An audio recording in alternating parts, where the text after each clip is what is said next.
안녕하세요. 대한민국의 알찬 방산 소식을 빠르고 정확하게 전달해드리는 한국필승TV입니다.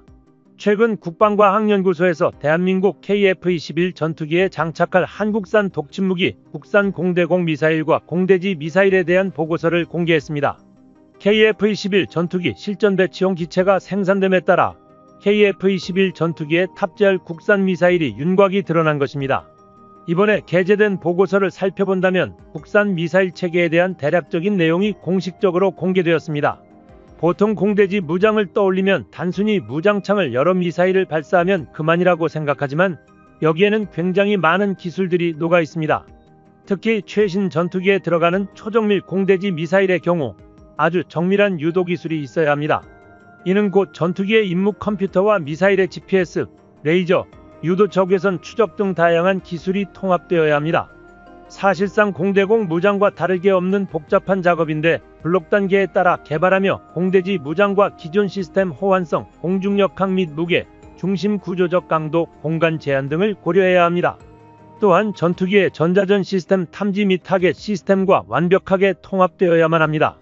설계 구조를 제대로 유지한 채 공대지 무장을 통합하지 못한다면 정작 블록3로 개량했을 시 더 큰 문제가 생길 수도 있는 부분이었습니다. 하지만 우리 대한민국은 이러한 무장체계를 완벽하게 개선해 나가고 있습니다. 일반적으로 신규 무기 획득 기간은 평균 14년 정도가 걸리는데 대한민국은 7년이라는 짧은 시간 동안 경이로운 속도로 전투기와 미사일 무기체계 확립까지 진행하며 외신들의 찬사를 받았습니다. 사실 처음부터 KF-21 전투기 개발이 순조롭진 못했습니다. 외신들은 한국이 KF-21 전투기라는 차세대 무기를 개발한다고 하자 모두 코웃음 쳤으며 한국 내부에서도 수많은 반대의 견이 있었습니다. 심지어 몇 달 전까지만 해도 KF-21 프로젝트에 대한 열렬한 반대가 있어 한국산 전투기 프로젝트의 위기가 찾아왔습니다. 바로 국책기관인 카이다에서 KF-21 블록1이 공대공 전투기이기에 개발할 필요가 없다는 식으로 반대했습니다. 하지만 이것은 절대 말도 안 되는 이야기입니다. 당시 카이다는 블록2 버전인 공대지 모드까지 개발한 뒤 양산하는 것이 합리적이라는 주장을 했습니다. 블록2 개발이 완료되면 추가로 80대의 양산이 예정되어 있기 때문에 블록2 양산 후 공대지 개량을 추가하는 것보다 차라리 블록2 100대를 양산하자는 것이었습니다. 하지만 이것은 탁상행정에 불과합니다. 전투기 개발 과정은 호락호락하지 않습니다. 하나만 잘못되어도 난관이 찾아오는데 순식간에 20대를 줄여버리자는 것은 사실상 KF-21 프로젝트를 진창에 쳐박겠다는 말과 다를 바 없었습니다. 수많은 환경 적응 및 테스트, 검증 비용을 생각한다면 양산 중간에 공백이 조금이라도 생길 경우 KF-21 전투기 개발 전체를 중단해야 할 중대 사안이었다는 것입니다. 그렇게 된다면 현재 진행되는 수출 협상도 모두 뒤집어지는 것은 물론 공군 전력도 공백이 생기게 됩니다. 카이다는 KF-21 전투기 초기부터 사업 타당성에 딴지를 걸며 KF-21 전투기 사업을 무산시키려 해왔습니다. 개발 초기 사업 타당성이 없다며 KF-21 프로젝트 시작부터 불가능하게 만들려고 했던 곳 역시 카이다입니다. 마치 자주 국방을 바라지 않는 것처럼 느껴지기까지 하는데요. 국내에서 지원해줘도 모자랄 차세대 무기 개발 사업이 수많은 반대 의견에 부딪히자 우리 연구진은 살인적인 스케줄을 감안하며 개발했습니다. 한국산 전투기를 만드는 것이 결코 비효율적인 것이 아님을 매번 증명해야 했기 때문입니다. 그렇기에 비효율적이더라도 제작해야 할 국산 무기를 어느 나라보다 효율적으로 제작해낸 것입니다. 무장체계 개발 역시 마찬가지였는데요. 제공권 장악으로 임무가 한정된 KF-21 블록1이 제 몫을 다하기 위해서는 완벽에 가까운 교전 능력을 확보하는 것이 중요합니다. 우리 군은 본격적인 KF-21 공대공 무장 개발에 돌입했습니다. 그중 가장 두각을 드러내는 부분은 중거리 공대공 미사일 분야입니다. 공개된 영상만 본다면 공대함 유도탄과 굉장히 흡사하다는 것을 알 수 있습니다. 이는 덕티드 로켓 추진 방식을 선택했기 때문입니다. 덕티드 로켓 추진 방식은 다른 어떤 것보다 높은 속도가 장점입니다. 미사일에 탑재된 램제트 엔진이 기동하면서 공기 흡입을 압축하고 내부에서 연료와 함께 연소하기 때문에 일반적인 미사일보다 훨씬 빠른 속도로 비행할 수 있습니다. 해당 기술을 자세히 살펴본다면 기존 미사일과는 그 체계가 조금 다릅니다. 산화제가 적게 포함된 고체 연료에 불완전한 연소가스를 가스 제너레이터를 거쳐 플로우 컨트롤 밸브로 연소기에 분사시키고 인테이크로 들어오는 공기로 2차 연소하게 하여 추력을 얻습니다. 대표적으로 KF-21 전투기에 탑재하는 미티어 미사일을 예로 들 수 있습니다. 미티어는 최고 속력 마하 4 이상, 최소 사거리 100km, 최대 사거리 300km에 달하는 놀라운 비행을 보여주는 초음속 공대공 미사일입니다. 대한민국이 개발하는 국산 미사일 역시 비슷한 방법을 채택하고 있으며 미티어보다 조금 더 앞선 최대 사거리 500km를 목표로 하고 있습니다. 단시간에 연소되는 고체 로켓과는 달리 덕티드 로켓은 밸브를 통해 연료 공급량을 조절할 수 있기에 추력 조절이 가능해지며 제한된 범위에서 추진력 조절이 자유로워집니다. 이로 인해 비행 최적화를 통한 사거리 연장과 높은 종말 비행 속도가 가능해집니다. 사거리가 워낙 길기 때문에 관성 유도 액티브 레이더 호밍뿐만 아니라 양방향 데이터 링크 기능을 탑재해서 중단 제도를 업데이트할 수 있습니다. 오히려 전투기의 기동력이 다소 떨어진다고 하더라도 초장거리 300km 이상의 목표물을 타격할 수 있기에 미사일이 전투기 성능을 뛰어넘을 수 있다고 봅니다. 다만 무조건 장점만 있는 것은 아닙니다. 덕티드 로켓 추진 방식은 미사일이 혼자 공기흡입과 압축연료 혼합 및 연소를 모두 수행해야 하기 때문에 기술적 난이도가 굉장히 높은 편입니다. 그럼에도 우리 대한민국이 덕티드 로켓 추진 방식 중거리 공대공 미사일을 개발 중인 이유는 국제적인 공대공 미사일을 가지기 위해서입니다. 우리가 사용할 미티어와 미국산 미사일은 주변국들이 미사일의 레이더 신호 등 정보를 가지고 있기 때문에 전자전 단계에서 대응이 가능합니다. 하지만 독자적인 미사일을 확보하게 된다면 적국에서는 우리의 미사일 정보를 알 수 없기에 더 놀라운 위력을 발휘할 수 있습니다. 이는 대한민국이 시간과 예산, 기술적 리스크를 짊어지고 국산 무장 개발에 매진해야 하는 이유 중 하나입니다. 한국은 2000년 이후부터 국방과학연구소를 중심으로 액체 램제트 추진 기관을 개발했고 공대공 중거리 미사일에 대한 성과를 내고 있습니다. 심지어 램제트 추진 기관에 대한 기술력은 획기적으로 발전해 극초음속 유도탄까지 개발해냈습니다. 극초음속 공력 및 내열 성능을 충족하는 기체 구조와 초음속 연수기의 통합 설계를 수행하는 등 한국산 미사일은 빠르게 발전하고 있습니다. 대한민국의 미사일 개발은 중거리 공대공 미사일에 한정되는 것이 아닙니다.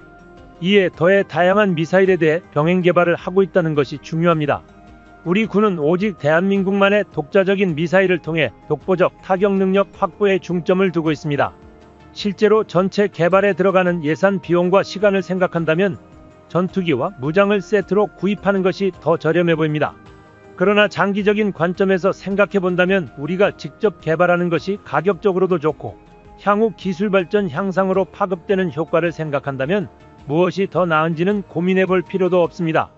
또한 우리가 자주 국방을 포기하는 순간 우리는 개발 의지 자체를 스스로 꺾어버리는 것은 물론이고 정치, 경제적으로도 영원히 미국이나 군사강대국에게 끌려다닐 수밖에 없게 됩니다. 대한민국은 결국 스스로 힘으로 무기를 개발해 나가고 있으며 우리의 확고한 의지로 인해 이제 KF-21 전투기는 미국산부터 유럽산 미사일까지 모두 탑재 가능한 멀티형 전투기로 거듭났습니다. 최근 KF-21 전투기의 기동비행 시험은 대체로 확증을 받았으며 이제 무장시험을 주로 행하고 있다는 소식인데요. 대한민국 KF-21 전투기의 실사격 무장비행이 이루어지며 한국 무장에 대한 관심이 더욱 깊어지고 있습니다. 대한민국 KF-21 양산 1호기에 대한 내용을 담은 9월 6일 영상 전해드리겠습니다. 최근 한국산 전투기 기술력이 경충뛰었습니다. KF-21 전투기는 물론 FA-50까지 무인기를 결합하며 한국항공우주산업은 차세대 전투체계로 세계시장 공략에 나섰는데요.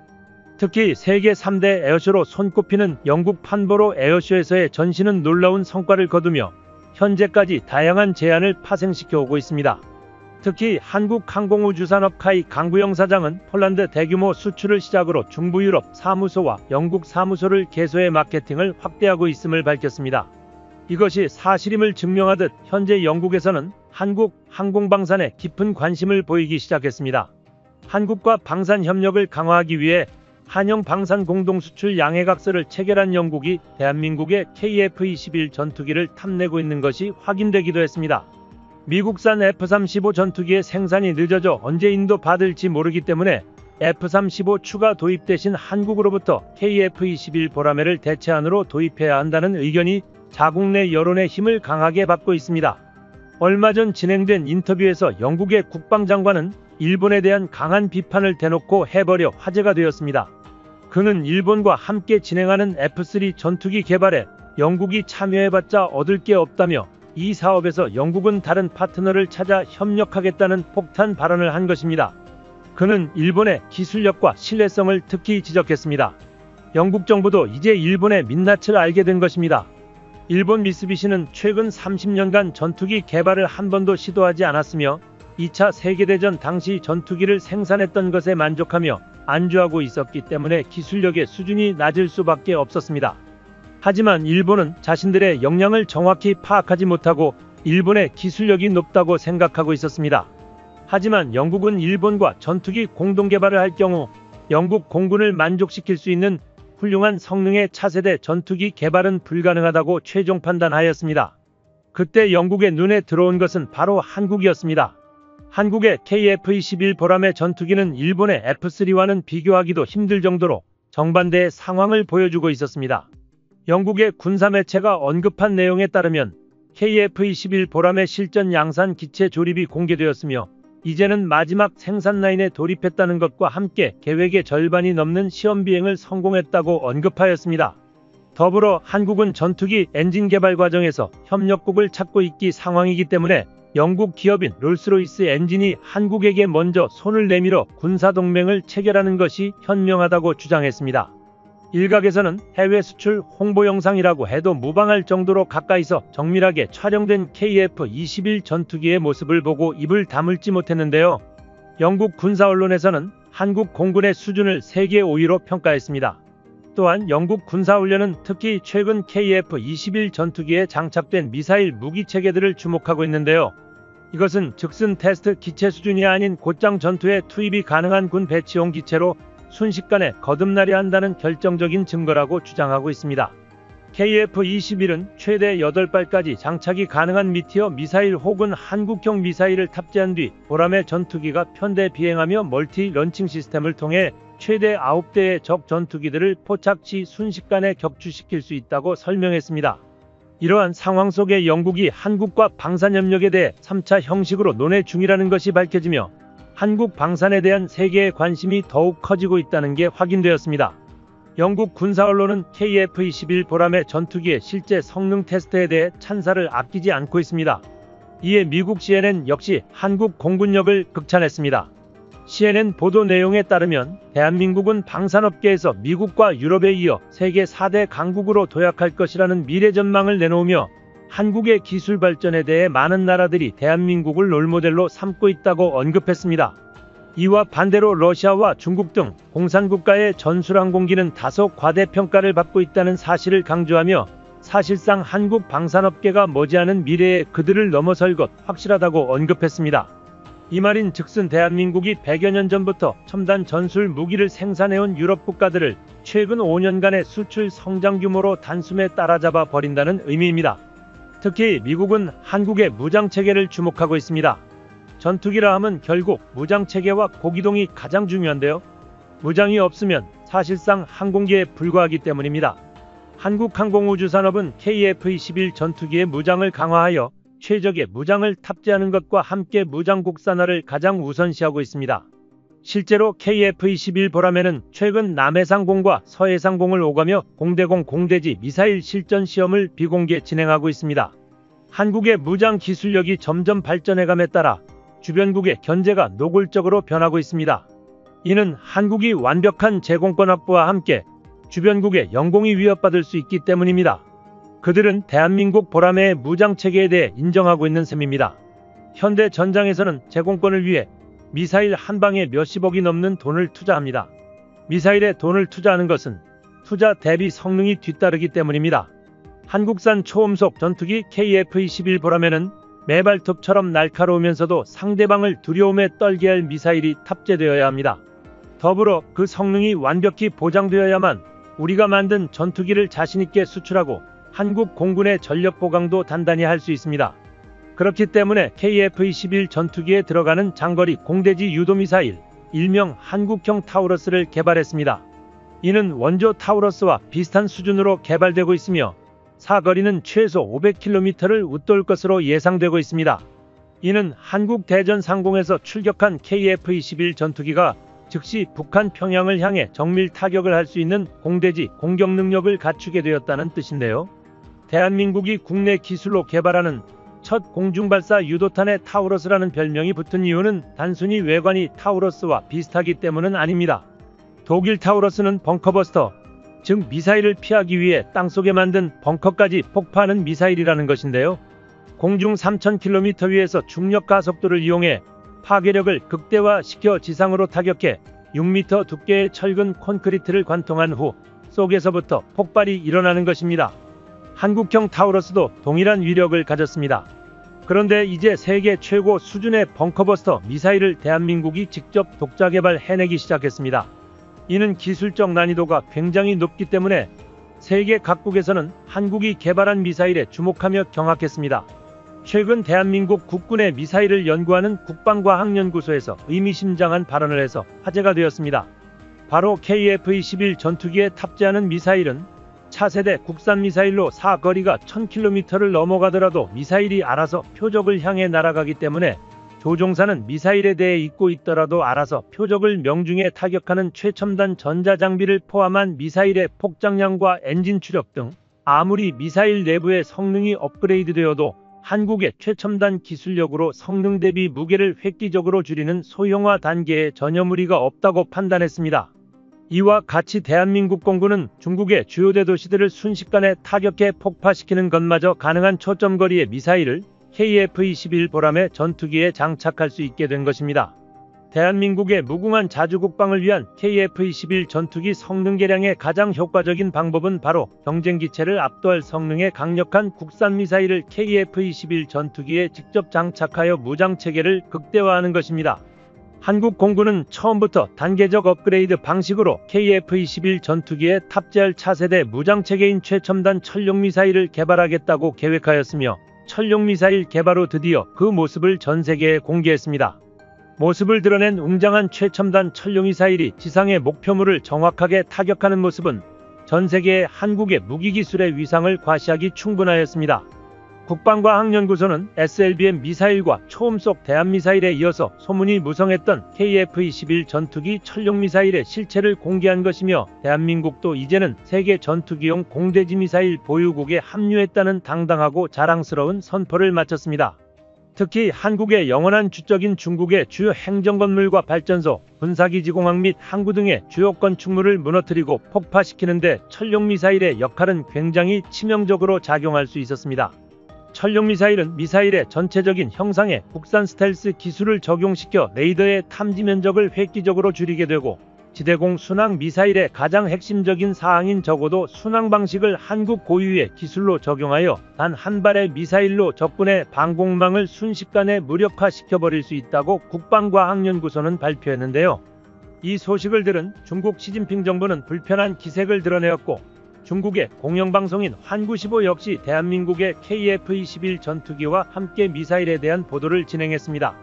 중국의 제-20 전투기는 얼마 전 또 추락사고가 이어지면서 대한민국의 천룡미사일을 KF-21 전투기에 장착한다는 이 발표는 중국에게 있어서 굉장히 부담스럽게 느껴질 것이며 경악하는 모습까지 보였습니다. 이렇게 우리의 적국까지 떨게 만드는 유용을 뽐내는 천룡미사일의 사거리는 800km 이상이 1차적 목표이며 고성능 순항미사일 모터를 탑재하여 미사일의 출력을 높여 마하 7 이상의 속력을 달성하는 데에 완벽히 성공했습니다. 대한민국의 무장체계 개발과 KF-21 전투기 개발은 현재 세계에도 큰 영향을 미치고 있습니다. 특히 우크라이나 전쟁으로 인해 전 세계 방산시장이 호황을 맞은 지금 시기적으로도 딱 맞게 개발되는 대한민국의 KF-21 전투기는 세계 각국의 안보 불안의 대책이 되고 있습니다. 지금 세계 각국에서는 긴장과 안보 위협에 대응하여 국방 예산을 재편성하며 사실상 모든 나라가 국방 역량에 막대한 투자를 하고 국방비 지출을 크게 늘렸습니다.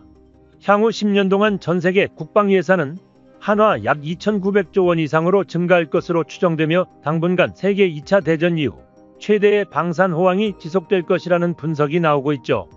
하지만 모든 나라가 무기 수출 혜택을 받는 것은 아닌데요. 무기 체계를 수출한다는 것은 국제적 영향력을 수출하는 것과 같은 말입니다.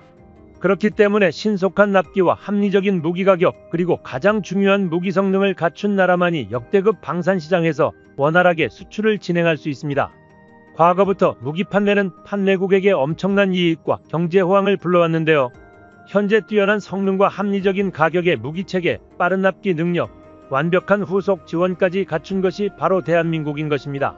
특히 이번에 개발하는 KF-21 전투기는 세계 정상급 수준의 무장체계를 갖추고 있기 때문에 세계 각국에서는 한국의 무장체계에 대한 열망이 강합니다.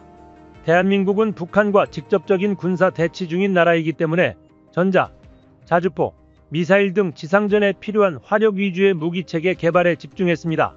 또 대규모 상비군을 무장시키고 유사시를 대비해 대량 생산체계까지 유지하고 있습니다. 이로 인해 한국은 생산 능력과 납기, 가격적 측면에서는 세계에서 우위에 설 수밖에 없었습니다. 거기에 화력 위주의 무기체계 개발에 힘입어 한국 무장체계의 화력은 세계 최선두를 달릴 정도로 놀랍습니다. 한국이 괜히 화력의 나라라고 불리는 것이 아닙니다. KF-21 전투기의 화력은 물론 개발이 완성되어가는 일명 핵탄두 미사일, 현무5의 화력도 세계가 놀랄 정도입니다. 이 역시 지상무기인데 대한민국은 2200대 이상의 전차 자부포와 곡사포를 모두 합해 11,000문이 넘는 포병 전력을 가졌으며 국토 면적 대비 엄청난 규모의 육군 전력을 가졌습니다. 하지만 항공기술에 대해서는 불모지였지만 이제 대한민국은 전투기 시장에서도 막강한 경쟁력을 확보하기 시작했습니다. 기존 화력 기술을 가지고 있던 대한민국이기 때문에 한국의 항공무기체계는 빠르게 발전하고 있습니다. 그렇기 때문에 KF-21 전투기는 FA-50 전투기와 함께 단숨에 세계 방산시장의 트렌드가 되었습니다. 그동안 한국이 이러한 무장체계를 갖추기 위해 그간 걸어온 길은 가시밭길이었습니다. 수많은 난관이 있었는데 그 중에서도 반대파의 성화가 엄청났습니다. 전체 개발에 들어가는 예산 비용과 시간을 생각한다면 단기적으로는 전투기와 무장을 세트로 수입하는 것이 훨씬 가성비가 좋아 보였기 때문입니다.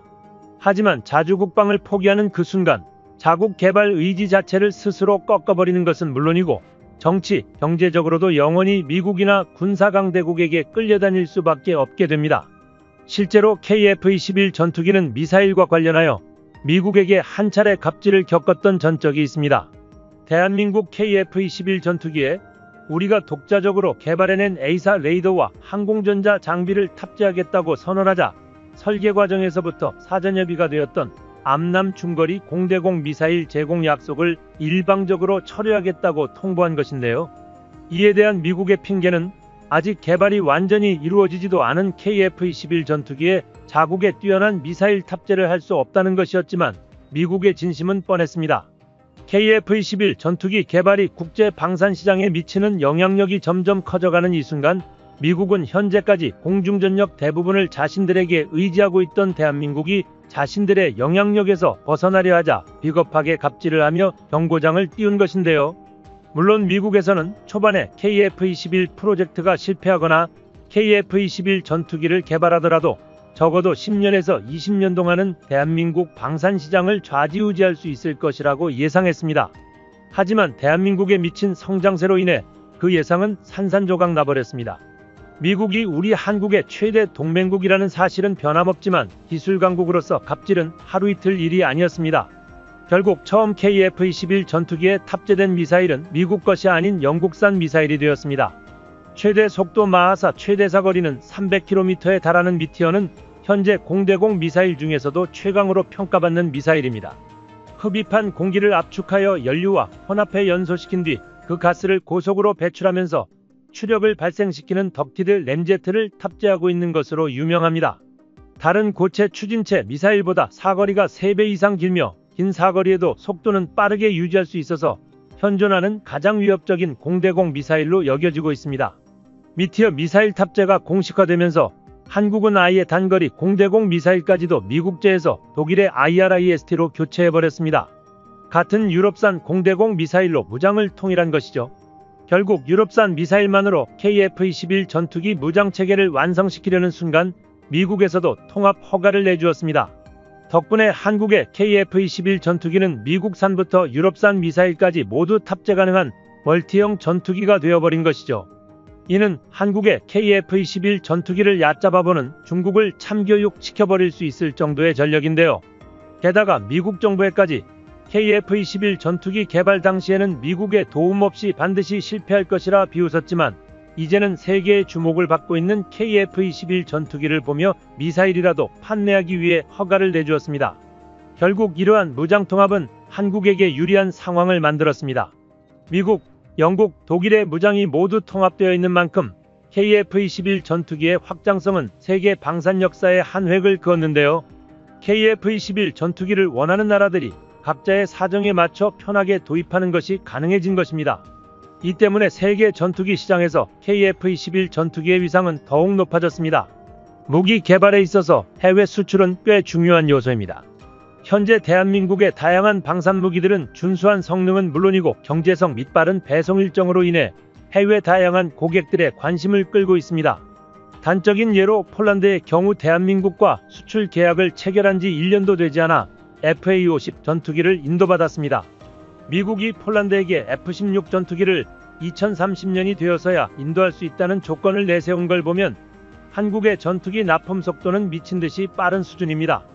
기체의 성능 신뢰성과 빠른 납기를 모두 만족할 수 있는 나라는 오직 대한민국이 유일합니다. 그렇기 때문에 KF-21 전투기 역시 이제 막 생산이 시작되었는데도 불구하고 수출에 대한 문의가 쏟아져 오고 있습니다. 이에 대한 대응은 이미 철저합니다. 대한민국의 체계적인 생산 공정과 공급망 관리는 이미 확립되어 있으며 이로 인해 항공기 제조 및 조립 단계가 상당 부분 간소화되었습니다. 효율을 중시하는 대한민국은 빠르게 납기하는 능력을 가지고 있습니다. 이러한 대한민국의 능력으로 인해 한국 방산은 더욱 승승장구할 것입니다. 대한민국 방산 화력의 중심인 육군을 비롯해 이제는 공군까지도 놀라운 능력을 갖춰 자주 국방을 수행하길 기대합니다. 한국필승TV 시청해주셔서 감사합니다. 좋아요, 구독, 알림 설정 해두시면 언제나 신속하고 정확한 국방 소식 전달해 드리겠습니다. 구독자 여러분 좋은 하루 보내세요.